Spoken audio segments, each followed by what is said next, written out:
All right, let's jump right into today's explainer because we are breaking down a seriously fascinating slate of Major League Baseball matchups for May 1st. We aren't just looking at your standard player stats today, folks. Oh no. We're exploring how extreme weather conditions and environmental factors are literally changing the physics of the game and, quite frankly, overriding the traditional predictive models. So, you really have to ask yourself, how exactly do freezing rain and thin mountain air just completely rewrite today's baseball projections? We've got 2 games on the slate happening in wildly different microclimates. And honestly, understanding these environments is the absolute only way to make sense of the matchups we're about to see. We are dealing with 2 completely opposite ends of the spectrum here, and it is absolutely going to warp how these pitchers and hitters perform. Okay, let's dive into this. First, I want you to picture the conditions for the Texas Rangers visiting the Detroit Tigers at Comerica Park. It is a miserable 47 degrees out there. You've got damp air, light rain, and a cold 9-mile-per-hour wind blowing straight in from the north. That heavy, wet air, it just kills fly balls. Now contrast that with the Atlanta Braves visiting the Colorado Rockies at Coors Field.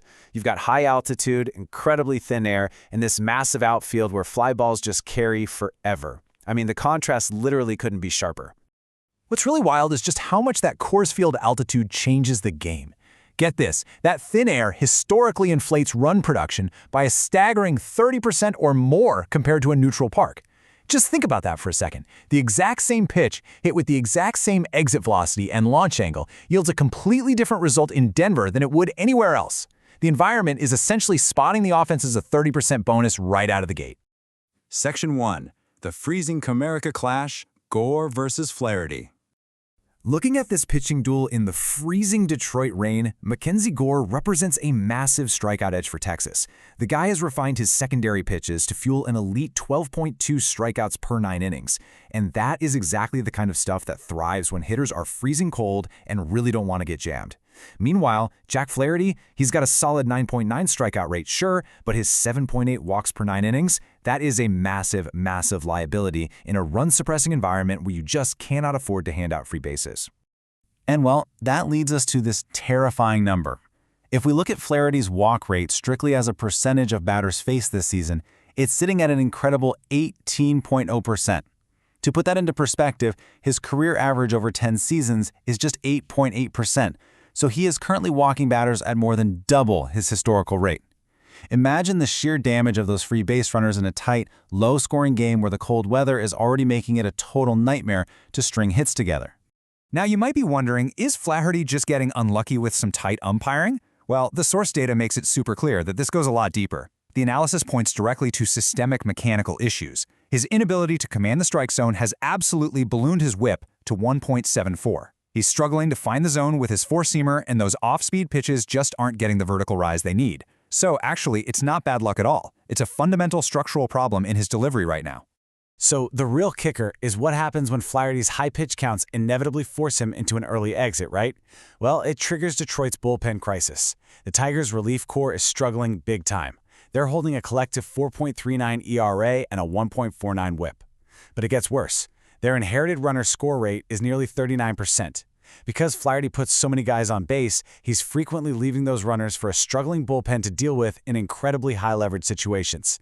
In a freezing game where runs are at an absolute premium, this gives Texas a huge late-inning advantage. Section 2. Players changing today's outcomes. If Detroit's shivering offense is going to have any chance of surviving Mackenzie Gore's elite, high strikeout stuff, it completely hinges on this guy right here, rookie shortstop Kevin McGonigal.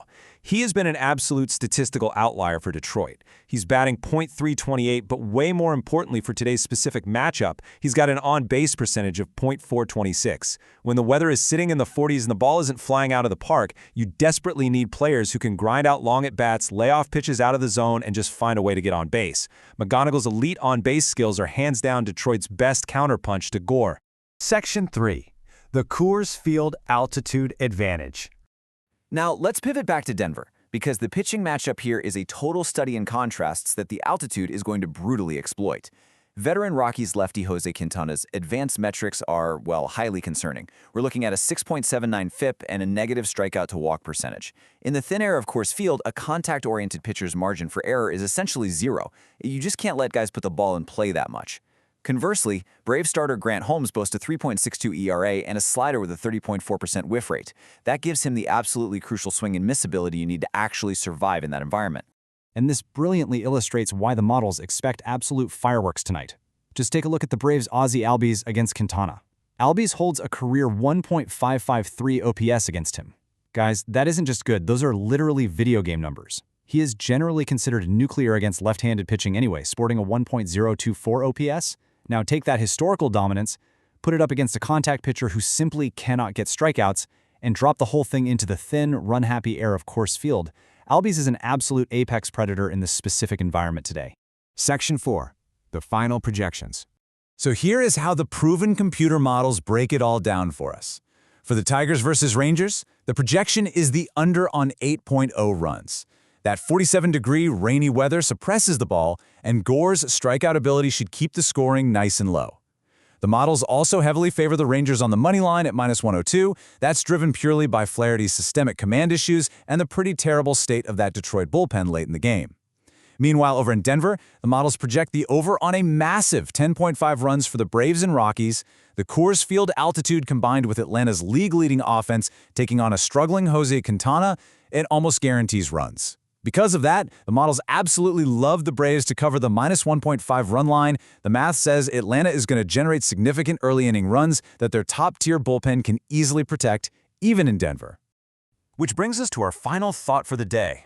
We've run the numbers, we know exactly what the weather is doing, and we know exactly what the analytics say should happen. But hey, as we all know, baseball is played on the dirt and the grass, not on a spreadsheet. A single gust of wind or a rookie just finding his perfect pitch can change the whole shebang. So what do you think? Will the environmental elements perfectly align with the analytics today, or will the human element rewrite the script entirely? I highly invite you to tune into these games tonight and see exactly how these incredible variables play out on the field. Thanks so much for joining me for this explainer, and I'll catch you on the next one.